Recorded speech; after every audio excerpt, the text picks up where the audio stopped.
Hello everyone. आज हमारी ये थर्ड यूनिट का फर्स्ट टॉपिक हम करेंगे रिलीफ ऑफ ओशियंस। इससे पहले हम ये 2 यूनिट कवर कर चुके हैं, ये छोटा सा है। एक एक करके अभी इसके बाद सारे ओशियन का रिलीफ देखेंगे। आज सिर्फ इंट्रो पार्ट है, ये देखो। इसमें सबसे पहले है ये ओशन का बॉटम रिलीफ में देखो पार्ट में एक सबसे पहले कॉन्टिनेंटल शेल्फ आती है, फिर स्लोप, फिर डीप प्लेन और फिर रिजेस और ट्रेंचेस। ये हम एक एक करके डिटेल में देख लेते हैं। अब देखो सबसे पहले ये कॉन्टिनेंट आएगा, फिर शेल्फ नीचे, फिर स्लोप, फिर कैनियन, फिर राइज, फिर एकदम मिड ओशन रीच बीच में। अब इनको देखते हैं हम आगे डिटेल में। ये देखो कॉन्टिनेंटल शेल्फ सबसे पहले तो ये ऊपर कॉन्टिनेंट था, ये हल्की सी ऐसे नीचे आ रही है ना, ये हो गई हमारी कॉन्टिनेंटल शेल्फ कोस्ट लाइन के पास। और इसके नेक्स्ट आएगी हमारी कॉन्टिनेंटल स्लोप यहाँ पे। ये देखो ये जो है कॉन्टिनेंट का ही पार्ट मान लेते हैं हम, इसको ओशन का पार्ट नहीं बोलेंगे, ठीक है। और इसकी जो डेप्थ है ना वो 100 से लेके 180 मीटर तक हो सकती है। और जो स्लोप है इसकी 1 डिग्री से 3 डिग्री होगी, हल्की सी स्लोप है ना ये देखो। जो फिर बाद में स्लोप आएगी ना, इसकी जो रहेगी स्लोप वो ज्यादा रहेगी, ऐसे याद रखो एकदम। इसका मेन है इस टॉपिक में डायग्राम याद होना चाहिए, हम किसकी बात कर रहे हैं। ये देखो इसकी जो विड्थ है वो 60 किलोमीटर से लेके 1500 किलोमीटर तक हो सकती है। और फिर इसकी फैक्टर क्या होती है, इसकी जो ये चौड़ाई है ये कम है, ज्यादा क्यों होगी। देखो क्या हो रहा है ये, अगर इसके पास कोई माउंटेन है ना तो वहां पे ये चौड़ाई कम होगी। और अगर ये पैरेलल है कोस्ट के, मान लो अपना जो मैप है अपना वर्ल्ड का वो याद करो, देखो ऐसे वो है ना साउथ अमेरिका का मैप, ऐसे वी बना हुआ है नीचे। और उसके पास क्या है, वहां पे एंडीज माउंटेन है। तो वहां पे जो ये वो होगी ना डेप्थ जहाँ पे समुद्र में मिल रही है तो वो कम होगी। अगर वहां प्लेन एरिया है ना तो वो चौड़ा होगा। जैसे अपने इंडिया का मैप याद करो, यहाँ पे जैसे रिवर है गंगा की मिल रही है समुद्र में, तो वहां पे वो रिवर क्या कर रही है, मिट्टी लेके आ रही है, खूब ज्यादा इकट्ठा कर रही है, तो वो एरिया ज्यादा चौड़ा हो गया ना, तो वहां पे क्या होगा, जहाँ पे रिवर और प्लेन है वहां पे एकदम चौड़ा एरिया होगा। ये देखो उसके एंडीज के पास की जगह एकदम 16 किलोमीटर है, और जो अपने रिवर के पास होगा वो एकदम चौड़ा होगा और प्लेन्स में चौड़ा होगा।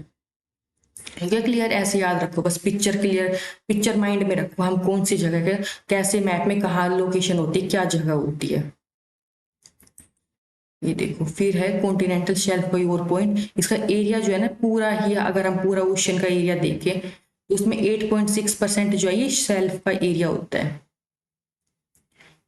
फिर देखो इसके टाइप होते हैं इनर, मिड और आउटर, ये तो सिंपल से याद रह जाएगा। जो इनर के साइड है, जो मिड में और जो आउटर साइड में हो गई, ठीक सेल्फ में। जैसे ये इनर, आउटर और मिड इसका हम पार्ट कर लें, और इतना इंपॉर्टेंट भी नहीं है, ठीक है। फिर इसकी देखो इंपॉर्टेंस क्या है, बहुत ज्यादा सिंपल, हम रहते हैं ऊपर कॉन्टिनेंट पे और ये एकदम हमारे पास ही हो गई।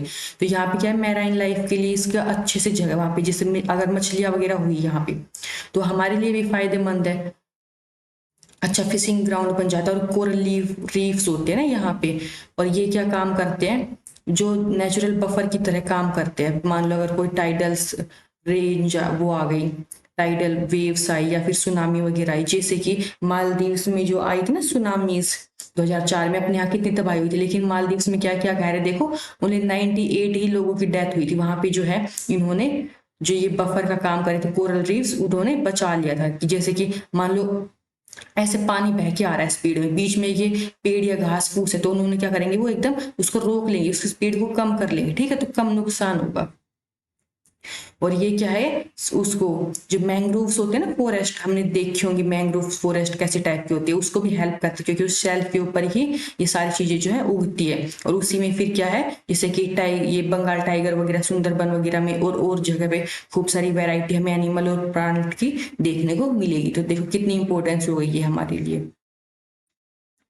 फिर देखो अब है ओरिजिन कैसे हुआ कॉन्टिनेंटल शेल्फ का। ये जो ओरिजिन है ना सबका, जो हम जितने भी आगे पार्ट पढ़ेंगे सबका थोड़ा सेम सेम ही है।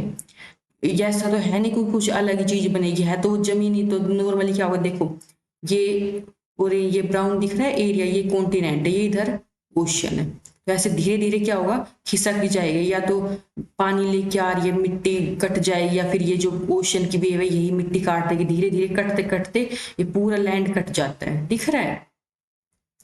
तो दो तीन ही रीजन हो सकते हैं देखो, या तो क्या होगा, मैराइन इरोजन हो जाएगा या डिपोजिशन हो जाएगा, ठीक।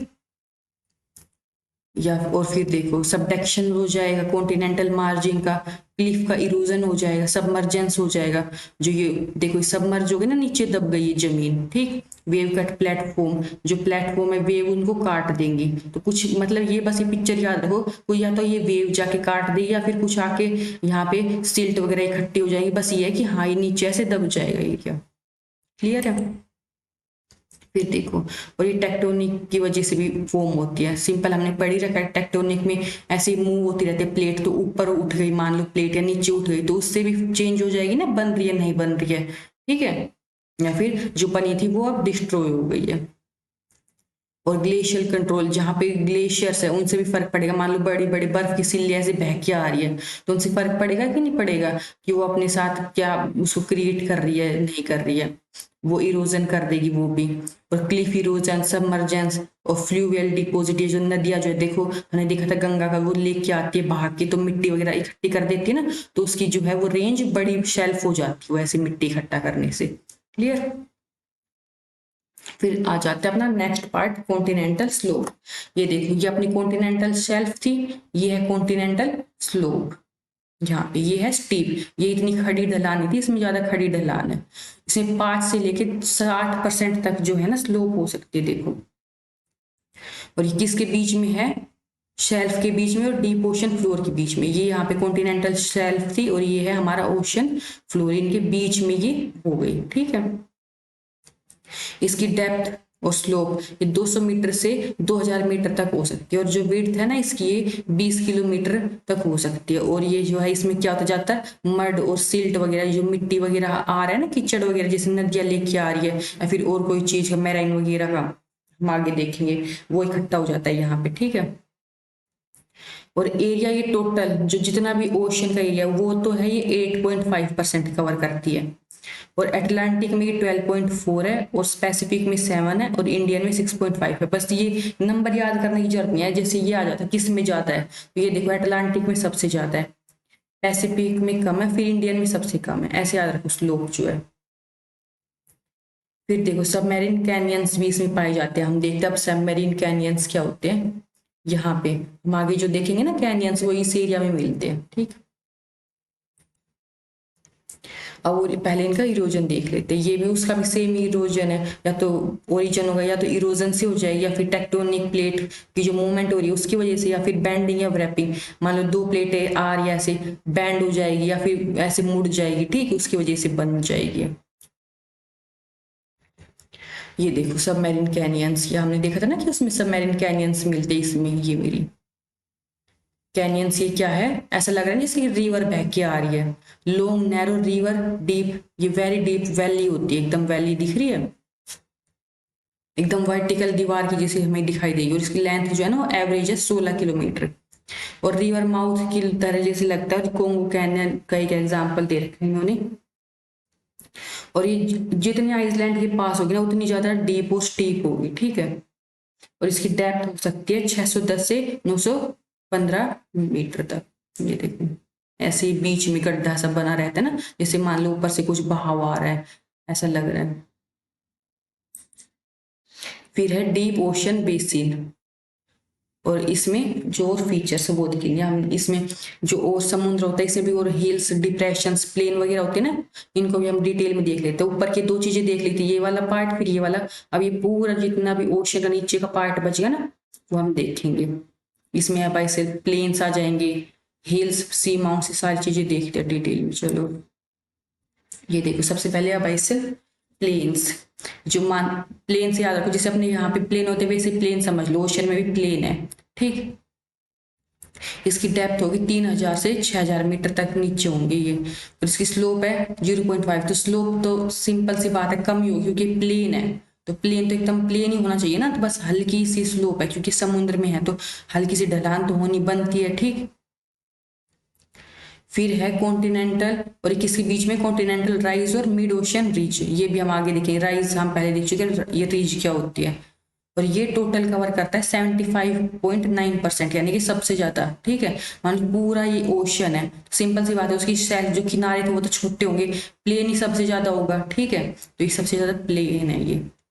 80% है पैसिफिक में, 81, ये 80.1 है इंडियन में, और कम है एकदम अटलांटिक में। ये देखो अटलांटिक में प्लेन का एरिया कम है, तो इसकी जगह क्या हो जाएगी, तो जो सेल्फ वगैरह थी ना वो ज्यादा था उनका परसेंटेज। ठीक है, ऐसे याद रखेंगे कि इसमें अटलांटिक में हमारा प्लेन तो कम और बाकी जो सेल्फ स्लोप वगैरह का एरिया था वो ज्यादा हो जाएगा। फिर ये भी किससे बनी है, वोल्केनिक डिपॉजिट से, जो भी लावा वगैरह निकल रहा है वो भी जमा हो जाता है। और ये जो इनकी प्लांट मैरीन एनिमल वगैरह के भी यहाँ पे डिपॉजिट है।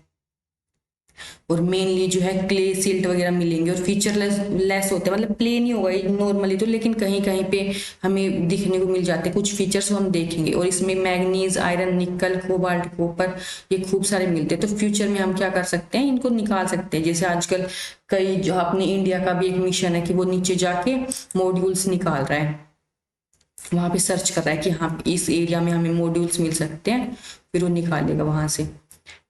ठीक,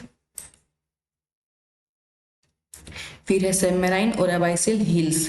ये जो प्लेन में अब हमें कुछ, ये तो है नहीं एकदम प्लेन ही रहेगा हर जगह, कहीं कहीं पे जो थोड़ी सी हिल्स मिलेंगी ना हमें, वो है ये टेबल माउंट बोल देंगे हम इनको, गाइड्स बोल देंगे, ऐसे टेबल की तरह उठा रहेगा ये थोड़ा सा। और जब ये जो हिल है ये ऐसे ऊपर निकल जाएगी ना समुद्र से, तो उनको हम वोल्केनिक आइसलैंड बोल देते हैं। और इनकी हाइट जो है ना वो 1000 मीटर हाइट तक होती है ओशन से ऊपर, जो कई बार तो ऊपर जैसे निकल गई है। ये देखो इनकी विड्थ होगी 0.1 किलोमीटर से 100 किलोमीटर तक हो सकती है। और वोल्केनिक हिल जो होती है ना लोअर हाइट की होती है ना, उनको कहते हैं बाइसल हिल और सी नोल्स। अगर ये ऊपर है इससे सी लेवल से तो इसको सी माउंट्स बोल देंगे। फ्लैट टॉप की वोल्केनिक हिल है तो इसको टेबल माउंट और गाइड्स बोल देंगे।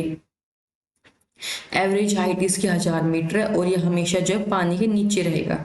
और अगर इसे क्लस्टर में मिल रहा है यानी कि खूब सारे एक साथ पास पास है ना, तो उसको हम बोल देते हैं अबाइसल हिल प्रोवियंसिस। ठीक है, फिर है ओशन रिजिस एंड ओशन ट्रेंचेस। हम पूरा ओशन देख चुके थे, प्लेन देखा था, प्लेन है ओशन में, प्लेन के ऊपर कहीं छोटी छोटी पहाड़ियां हिल्स थी, लेकिन उसमें भी देखो कहीं कहीं खाई भी होती है ना, तो वो हम इसमें कवर करेंगे। ये खाई ट्रेंचेस होती है, अच्छे डीप एरिया, ये सबसे डीपेस्ट पार्ट होता है ओशन का। इसको भी हम दो कैटेगरी में बांट लेते हैं, जो वेरी डीप और लेस एक्सटेंसिव है ना उसको तो हम डीप कह देते हैं, मतलब इतनी वो नहीं है एकदम पतली सी और इतनी एक्सटेंसिव भी नहीं, और जो एकदम पतली लाइन सी है ना गहरी खाई सी, उसको हम ट्रेंचेस बोल देते हैं। ठीक है, ये डिफरेंस है बस इसमें। ये देखो टोटल जो है हमने 57 डीप्स माने हैं, और उसमें भी पैसिफिक ओशन में तो हमारे हो जाएंगे 32, अटलांटिक में 19 और इंडियन में कम। ये जैसे याद रखो, जो सबसे बड़ा पैसिफिक ओशन है उसमें ज्यादा, फिर सबसे कम में कम। सबसे बड़ा जो है ट्रेंच वो हम मैरियाना ट्रेंच ही सुनी रखा होगा, इसकी डीपेस्ट इसकी वो कितनी है 11.02 किलोमीटर डीप है ये। और ये हम ये आज क्वेश्चन बनते हैं इन पे कि सबसे इनमें से जैसे चार अभी बनाता है क्वेश्चन, 4-5 दे दिया, बताओ कि ये 10 से ज्यादा कौन कौन गया, तो देखो 10 से ज्यादा ये है, ये 9-8 वाले छोड़ दो, तो ये है ना ऊपर के, इनके नाम बस ऐसे याद कर लो कि ABC ऐसे मैच करने हैं ना, तो थोड़े अजनबी से ना लगे कौन कौन सी है। फिलीपीनी, कुरिल, टोंगा, मैरियाना, कि हाँ ये तो ज्यादा ज्यादा है बस। और ये ऊपर की टॉप याद रखो, पहले मैरियाना फिर टोंगा फिर कुरिल। ठीक, बहुत ज्यादा याद करने की जरूरत नहीं है। मान लो जैसे अगर जापान दे रखा है वहां पे, इसकी ये 9000 फीट, ये 9000 मीटर का है, तो हम उसको हटा देंगे, उस ऑप्शन को कट कर देंगे, नहीं नहीं याद रखेंगे जापान वाले की तो कम है। ठीक है, फिर है मिड ओशनिक रिज। ये देखो ये दो ओशन थे, ये यहाँ पे इनके बीच में क्या हो जाएगी, रिज हो जाएगी। ये क्या होती है, अंडर वाटर माउंटेन सिस्टम होते हैं, प्लेट टेक्टोनिक से ही बने हुए होते हैं। ये देखो दो प्लेट टेक्टोनिक, जो प्लेट की जो बीच की बाउंड्री थी उसके ऊपर है ये। अपलिफ्टेड सी फ्लोर होती है ये, और जो कन्वेंशन करंट होती है ना उसी की वजह से, और जो प्लेट हमारी मूव होती है वो इन्हीं करंट की वजह से होती है, तो सिंपल सी बात है उसी की रिजल्ट की वजह से बने हुए। ठीक है, ये देखो ये बीच का यहाँ पे एरिया, इसी को डीप करके दिखा रखा है। ये बाउंड्री होते हैं दो टेक्टोनिक प्लेट के बीच में, और ये 1/3 है ठीक है ओशन फ्लोर का। और ये सारे के सारे सेंटर में नहीं होते, जैसे हमने पिक्चर में देखा था ना, ये एकदम ये सेंटर में है, जरूरी नहीं है कि हर जगह ये सेंटर में हो ये। ठीक, और सबसे ज्यादा जो हम स्टडी करते हैं ना, सबसे ज्यादा स्टडी करिए हमने ईस्ट पैसिफिक राइज जो है और ये मिडिल अटलांटिक रीज, इन्हीं के ऊपर ज्यादा स्टडी है, और सब की इतनी नहीं पढ़ते कहाँ कौन सी क्या है। इनमें सिंपल सी बात है, वो वोल्केनिक ओरिजिन मिलेगा हमें, पिलो लावा वगैरह मिलेंगे। विड्थ तो होगी इसकी एवरेज ये 1000 किलोमीटर तक, और फिर जो है इसकी हाइट हो जाती है 250, ये 2500 मीटर तक। एक्टिव वोल्केनो मिलेंगे इसमें, सिस्मिक इवेंट्स मिलेंगे, और जियोलॉजिकली ये एक्टिव है, सिंपल सा वोल्केनिक मिल रही है तो। और जो इनकी रॉक है ना, ये यंगर है अर्थ की रॉक से। अर्थ की जो हमारी कॉन्टिनेंट की चट्टान है वो पुरानी है, और ये नई चट्टान है इसमें। और इसकी फॉर्मेशन क्या होती है, जो रिज के पुश या फिर पुल से, यानी कि धक्का लग रहा है फिर खिंचाव हो रहा है ना, उसकी वजह से ही क्रिएट हो रहे हैं। फिर आइसलैंडिक आर्क, ये देखिए खूब सारे आइसलैंड ऐसे एक लाइन में आर्क की तरह लगे हुए हैं। चेन ऑफ वोल्केनोज होती है, तो कई बार ये हो जाता है कि आइसलैंड के आर्क में और वोल्केनो आर्क में क्या डिफरेंस है। तो देखो, जो वोल्केनिक आइसलैंड आर्क है ना, ये इसी का ही पार्ट है, आइसलैंड आर्क का ही। और ये क्या होता है, जो पानी के नीचे होता है, सी लेवल के नीचे होता है, वो होता है volcanic island arc. Island arc ऊपर ही होता है। ये देखो, अब टेक्टोनिक फॉर्मेशन से ये बता रखे कैसे कैसे बनते हैं। आर्क पैरेलल होते हैं, इसी कन्वर्जेंट बाउंड्री के, और सबडक्शन जो होती है ना वो डीप और नैरो होती है, और बाउंड्री बीच होती है, बीच में ये डाउन गोइंग और ओवर राइडिंग प्लेट्स, यानी कि दो ये जो प्लेट आपस में आ रही है जा रही है ना, उसकी वजह से देखो ये दे रखी है आर्क। ये अल्टोनियन की आइसलैंड की जो आर्क है कहाँ पे है, यूनाइटेड स्टेट में। और ट्रेंच क्या बना रही है, अल्टोनियन ट्रेंच। और ये इसकी मार्जिन कौन सी सी है, बेरिंग सी। और ये दो प्लेट सिंपल सी बात मिलेगी, एक तो नॉर्थ अमेरिकन और एक पैसिफिक। ठीक है, अपनी एक अंडमान, ये देख लो अंडमान निकोबार आइसलैंड की आर्क है ये, और ये है अपनी इंडिया में। और इसकी ट्रेंच क्या बना रही है, जावा ट्रेंच। और इसकी सी कौन सी है, अंडमान सी। और दो प्लेट कौन सी अपनी इंडिया की याद होगी, एक तो यूरेशियन प्लेट और एक इंडो ऑस्ट्रेलियन प्लेट। ठीक है, ऐसे ही सारी देख लेंगे। Thank you. अगर आप कोई भी जैसे कि गलती हो जाती है पढ़ाने में या फिर बोलने में, तो आप बता सकते हैं, फीडबैक दे सकते हो, और आगे हम क्या करवा सकते हैं। मिलते हैं अपने नेक्स्ट टॉपिक में। Thank you.